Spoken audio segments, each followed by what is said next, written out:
أعوذ بالله من الشيطان الرجيم. بسم الله الرحمن الرحيم. فناداها من تحتها ألا تحزني قد جعل ربك تحتك سريا وهزي إليك بجذع النخلة تساقط عليك رطبا جنيا فكلي واشربي وقري عينا فإما ترين من البشر أحدا فقولي إني نذرت للرحمن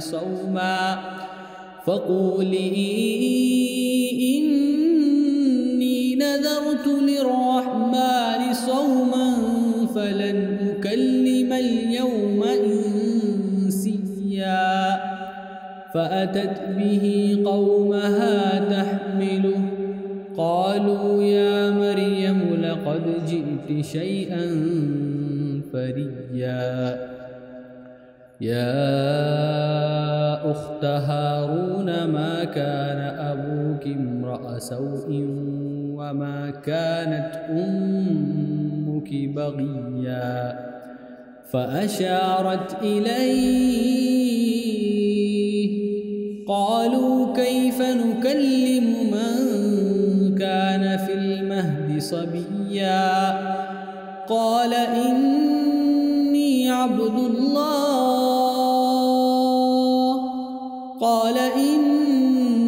عبد الله آتاني الكتاب وجعلني نبيا وجعلني مباركا أينما كنت وأوصاني بالصلاة والزكاة ما دمت حيا وبرا بوالدتي ولم يجعلني جبارا شقيا والسلام علي يوم ولدت ويوم أموت ويوم أبعث حيا. اسے پکارا اس کے نیچے سے اور یہ بات کہی کہ تو غم نہ کر، تیرے رب نے تیرے نیچے ایک نہر جاری کر دی ہے اور تو اپنی طرف کھجور کے تنے کو ہلا، یہ درخت تجھ پر تازہ تازہ کھجوریں گرائے گا اور کھا اور پی، آنکھیں ٹھنڈی کر. پھر اگر تو کسی انسان کو دیکھے تو یہ کہہ دینا کہ میں نے خدائے رحمان کے لیے روزے کی نذر مانی ہے، آج میں کسی انسان سے ہرگز بات نہیں کروں گی. پھر وہ اسے لیے ہوئے گود میں اپنی قوم کے پاس آئی. قوم کے لوگ کہنے لگے، اے مریم، تو نے یہ بڑا پاپ کر ڈالا. اے ہارون کی بہن، تیرا باپ کوئی برا آدمی نہیں تھا اور تیری ماں کوئی بدکار عورت نہیں تھی. مریم نے بچے کی جانب اشارہ کیا تو قوم کے لوگ کہنے لگے، کیسے ہم بات کریں اس سے جو گہوارے میں بالکل بچہ ہے. وہ بچہ بول اٹھا، بلا شبہ میں اللہ کا بندہ ہوں، اللہ نے مجھے کتاب دی ہے اور مجھے نبی بنایا ہے اور مجھے بابرکت بنایا ہے جہاں کہیں بھی میں رہوں، اور مجھے تاکیدی ہدایت کی ہے نماز کی اور زکوٰۃ کی جب تک میں زندہ رہوں، اور مجھے اپنی والدہ کا فرمانبردار بنایا ہے، مجھے جابر اور بدبخت نہیں بنایا۔ سلامتی ہے مجھ پر جس روز میں پیدا ہوا، جس روز میں مروں گا، اور جس روز دوبارہ زندہ کر کے اٹھایا جاؤں گا۔ یہ سورہ مریم کی آیت نمبر 24 سے آیت نمبر 33 تک کی تلاوت کی گئی۔ اس کے پہلے یہ بات آ چکی ہے کہ حضرت مریم علیہ السلام تنہائی میں تھیں، اپنے آبادی سے دور، اور انہیں حمل ٹھہر چکا تھا۔ پھر درد ذہ انہیں ایک کھجور کے تنے کے پاس لایا، وہ صرف تنا ہی تھا، کھجور کا تنا، اور کچھ نہیں تھا۔ اس وقت انہوں نے یہ کہا، کاش میں مر جاتی اس سے پہلے اور میں بھولی بسری ہو جاتی۔ تو ٹھیک اسی لمحے مریم کو اس کے نیچے سے اس نے آواز دی کہ تو غم نہ کھا، دیکھ تیرے رب نے تیرے نیچے ایک نہر جاری کر دی ہے۔ کس نے آواز دی؟ کس نے پکارا؟ بالعموم لوگ یہ کہتے ہیں کہ نادیٰ کا فاعل فرشتہ ہے، وہ فرشتہ جو شروع میں آیا تھا، جس نے انہیں بچے کی بشارت دی تھی۔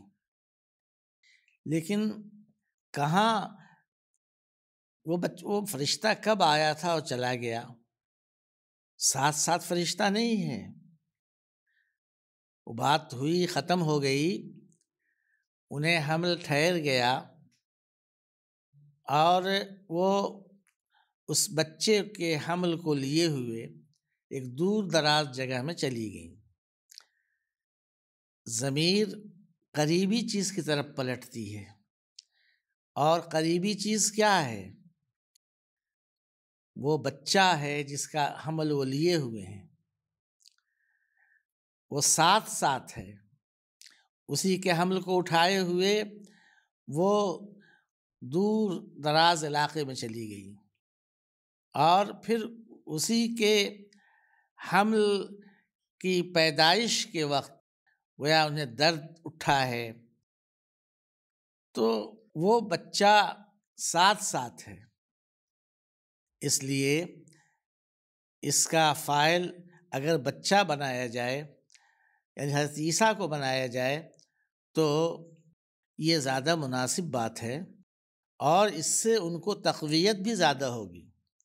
فرشتہ اگر بشارت دیتا ہے تو اس سے وہ تقویت نہیں ہوگی جو بچہ بذات خود بول کر بشارت دے، ہمت بندھائے۔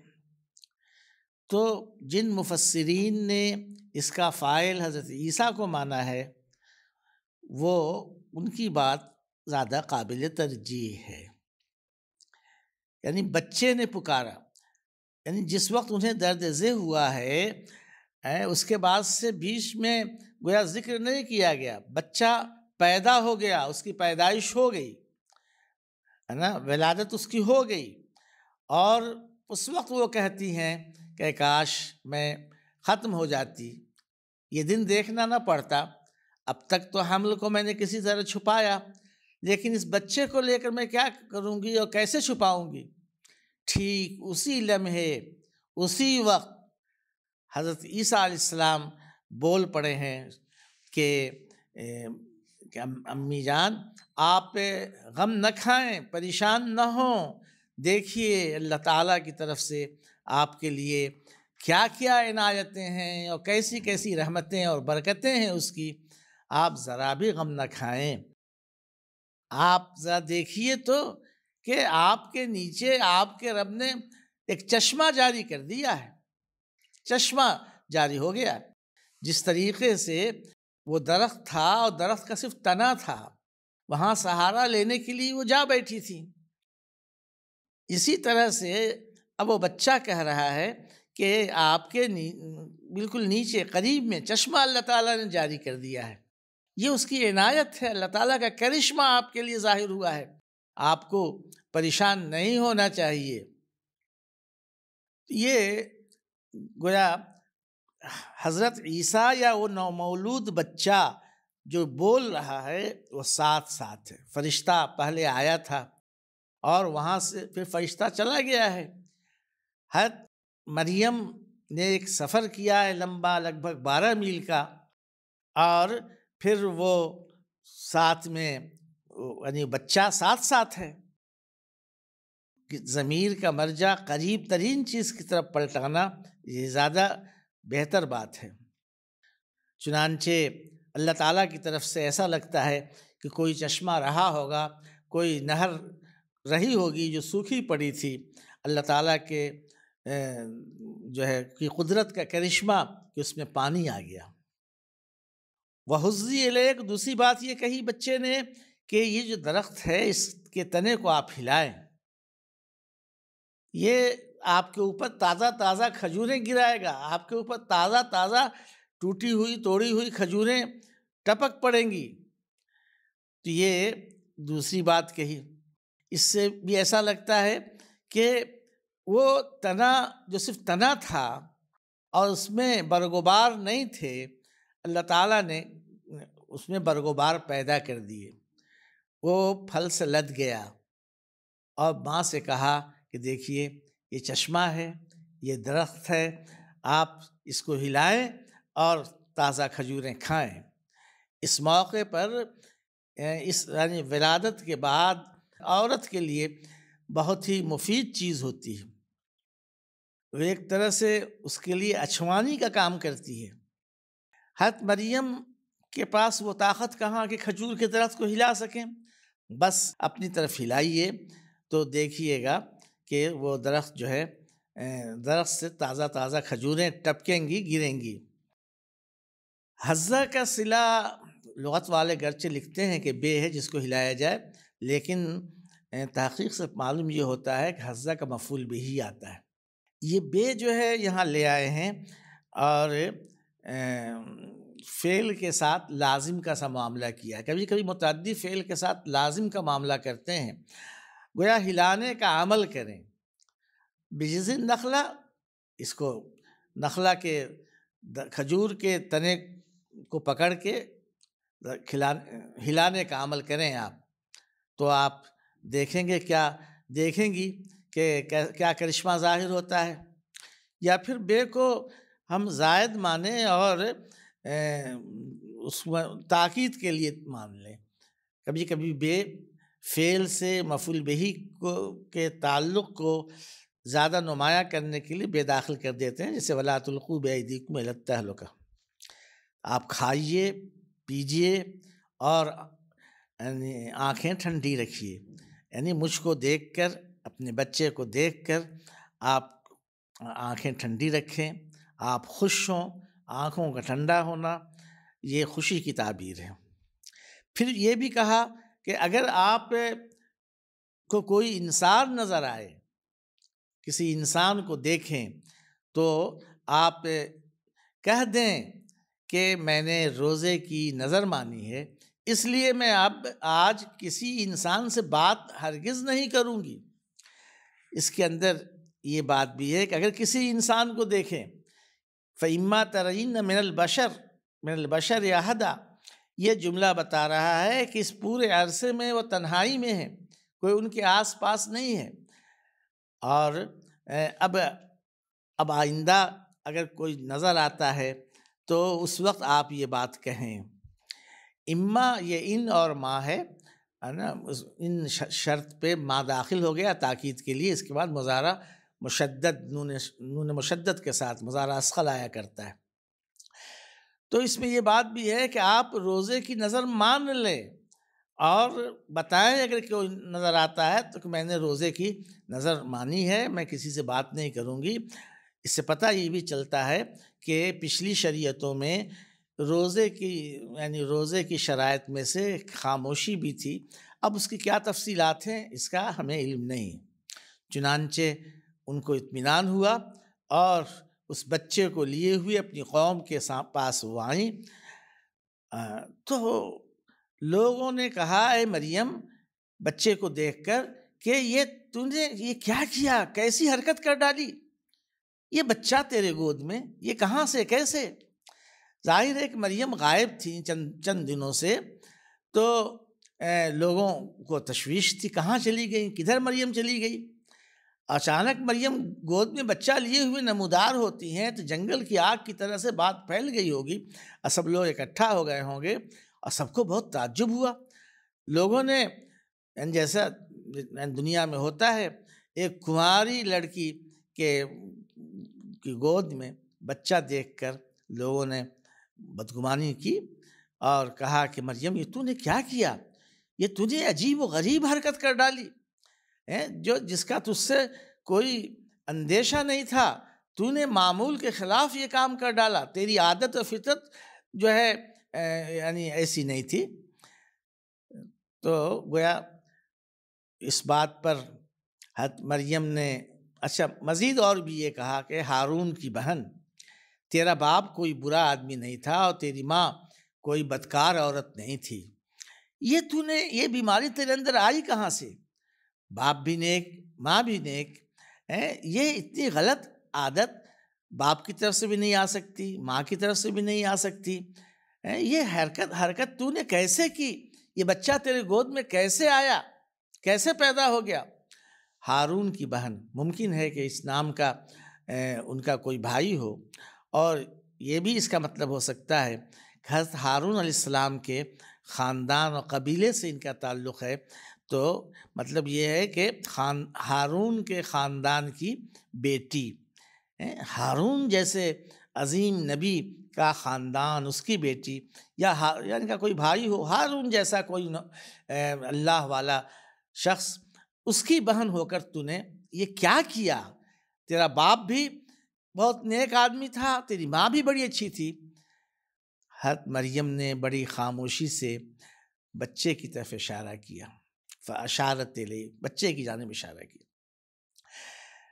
تو لوگوں نے کہا کہ ہم بچے کی طرف اشارہ کر رہی ہو، تم ہم سے مذاق کر رہی ہو، کھیل کر رہی ہو، ہم بچے سے بات کریں گے، بچے سے پوچھیں گے؟ وہ جو گہوارے میں پڑا ہوا ہے، بالکل بچہ ہے، اس سے ہم کیسے بات کریں؟ یہ لوگوں نے ان کا ایک تو غلط کام کیا، اس کے بعد سے ہم سے کھیل کر رہی ہے۔ لیکن اسی لمحے وہ بول پڑے ہیں، حضرت عیسیٰ علیہ السلام، وہ بچہ بول پڑا ہے۔ ذرا دیکھیے کہ فرشتہ، اگر وہاں فاعل فرشتہ تھا نادا کا، تو حضرت مریم کو کیسے معلوم ہوا کہ وہ بچے کی طرف اشارہ کریں؟ یہ بھی اس بات کی دلیل ہے کہ نادا کا فاعل خود حضرت عیسیٰ علیہ السلام ہے۔ اگر فرشتہ آئے تو فرشتے نے یہ نہیں کہا تھا کہ جو ہے بچہ جواب دے گا، بچے کی طرف تم اشارہ کر دینا، تو یہ فاعل اس کا ان کو پکارنے والا بچہ ہے، اور پہلے اس کا تجربہ کر چکی وہ، انہوں نے اشارہ کیا ہے، اور اسی وقت گویا حضرت عیسیٰ علیہ السلام جو گہوارے میں تھے، بالکل نومولود، وہ بول اٹھے ہیں۔ روایتوں میں اس طرح کی باتیں آتی ہیں کہ انہوں نے ایک ہاتھ سے ٹیک لگایا، سر اوپر کیا اور کہا انی عبداللہ، میں عبداللہ ہوں، میں اللہ کا بندہ ہوں۔ ایک نومولود بچہ اتنی آواز کے ساتھ کہہ رہا ہے کہ وہاں جو لوگ موجود ہیں وہ سن لیں، سب کے کان میں بات پڑ جائے۔ ظاہر ہے کہ مریم کے آنے کی بات جنگل کی آگ کی طرح سے پھیل گئی ہوگی، اور وہاں ایک مجمع اکٹھا ہوگا، سب نے اپنے کانوں سے سنا کہ حضرت عیسیٰ کہہ رہے ہیں کہ انی عبداللہ، میں اللہ کا بندہ ہوں، آتانی الکتاب، اللہ تعالیٰ نے مجھے کتاب دی ہے اور مجھے نبی بنایا ہے۔ ابھی نبی نہیں بنایا ہے، ابھی کتاب نہیں دی ہے، مستقبل میں ہونے والی بات کو ماضی کے صیغے میں تاکید کے طور پر ذکر کیا جاتا ہے کہ جیسے کل جو کام ہوگا یوں سمجھو کہ ہو گیا، اس میں کوئی شبہ نہیں ہے۔ اللہ تعالیٰ مجھے کتاب دے گا اور نبی بنائے گا، یہ کہنے کے بجائے گا مجھے دے دی کتاب اور بنا دیا نبی، یعنی اللہ تعالیٰ کا یہ فیصلہ ہے۔ اور پھر ایک بات یہ بھی کہی کہ جو پہلے اس کا ذکر ہوا کہ میں اللہ کا بندہ ہوں، انجیل میں اس کی جگہ پر ابن اللہ ملتا ہے، اللہ کا بیٹا ہوں۔ ابن اللہ، ابن کا لفظ عبرانی زبان میں بیٹے کے لیے بھی آتا ہے اور بندے کے لیے بھی آتا ہے، بیٹے کے لیے بھی اور بندے کے لیے بھی۔ قرآن بتا رہا ہے کہ انہوں نے کہا کیا تھا، انہوں نے بیٹا نہیں کہا تھا، انہوں نے بندہ کہا تھا، میں اللہ کا بندہ ہوں۔ آخر سیاق و سباق سے یعنی ہٹ کر کاٹ کر کوئی مفہوم نہیں لیا جا سکتا۔ میں اللہ کا بندہ ہوں انہوں نے کہا تھا، انہوں نے بیٹا نہیں کہا تھا۔ چونکہ ہر زبان میں ایک لفظ کے بہت سے معنی ہوتے ہیں، سیاق سباق کو سامنے رکھ کر اس کا مفہوم طے کیا جاتا ہے۔ تو انہوں نے کہا، یہ نہیں کہا تھا کہ میں بیٹا ہوں، بلکہ کہا تھا میں اللہ کا بندہ ہوں اور کتاب اللہ تعالیٰ نے دی ہے، نبی بنایا ہے، اور مجھے بہت بابرکت بنایا ہے۔ جہاں کہیں بھی میں رہوں میں خلق کے لیے مفید ہوں، مجھ سے برکت کا صدور ہوگا، لوگ مجھ سے راستہ پائیں گے، لوگوں کو راہ ملے گی۔ اور پھر اللہ تعالیٰ نے مجھے جو خاص ہدایت کی ہے کہ اس نے مجھے نماز کی اور زکوٰۃ کی ہدایت کی ہے جب تک میں زندہ رہوں۔ نماز اور زکوٰۃ یہ دین اسلام کی بنیاد ہے، اور زکوٰۃ اور نماز کا ذکر کر دیا جائے تو گویا پورا دین آ جاتا ہے۔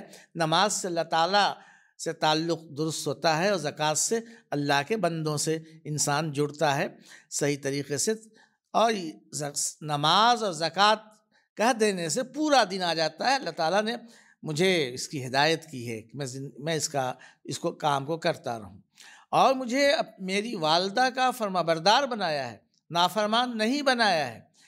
انجیلوں میں کچھ اس طرح کا آتا ہے کہ حضرت عیسیٰ اپنی ماں کا کچھ خیال نہیں کرتے تھے، قرآن نے اس کی تردید کر دی کہ باوجود کہ ان کی پیدائش معجزاتی طور پر ہوئی تھی، لیکن اس کے باوجود وہ ماں کے بڑے فرما بردار اور اطاعت شار تھے۔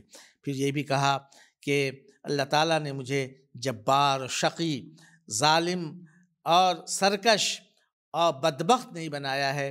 میں جہاں رہوں گا مبارک رہوں گا، خلق کو مجھ سے فائدہ پہنچتا رہے گا، ہے نا، اور گویا سعادت مجھے حاصل رہے گی۔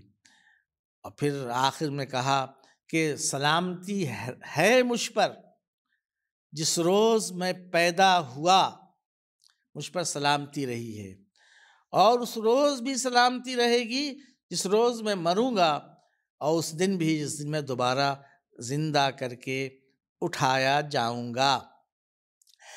تو یہ اس کے پہلے بھی یہ ٹکڑا آ چکا ہے، گویا کہ زندگی کے انسان کے زندگی میں جو 3 نازک ترین مرحلے ہوتے ہیں، اس میں اللہ تعالیٰ کی سلامتی مجھ پر ہے۔ اور اس سے خود بخود ایک بات اور نکلتی ہے کہ سلامتی مجھ پر ہے، اس کا مطلب یہ ہے کہ جو میرے مخالف ہوں گے، جو میری بات نہیں مانیں گے، جو میرے دشمن ہوں گے، ہے نا، ان کے لیے سلامتی نہیں ہے۔ سلامتی ان کے لیے نہیں ہے، جیسے کہتے ہیں السلام علی من اتبع الہدی، حضرت موسیٰ نے کہا تھا سلامتی اس پر ہے جو ہدایت کی پیروی کرے۔ اس کا مطلب یہ ہے کہ جو ہدایت کی پیروی نہیں کرے گا اس پر سلامتی نہیں ہے۔ اسی طرح سے گویا میرے مخالفین کبھی صحیح سالم نہیں رہیں گے، کبھی ان پر اللہ تعالیٰ کی رحمت نہیں برسے گی، نہیں اترے گی۔ سلامتی مجھ پر ہے اور میرے ماننے والوں پر ہے۔ اب بقیہ ان کی گفتگو کا بقیہ حصہ انشاءاللہ آئندہ ہوگا۔ وآخر دعوانا الحمدللہ رب العالمین۔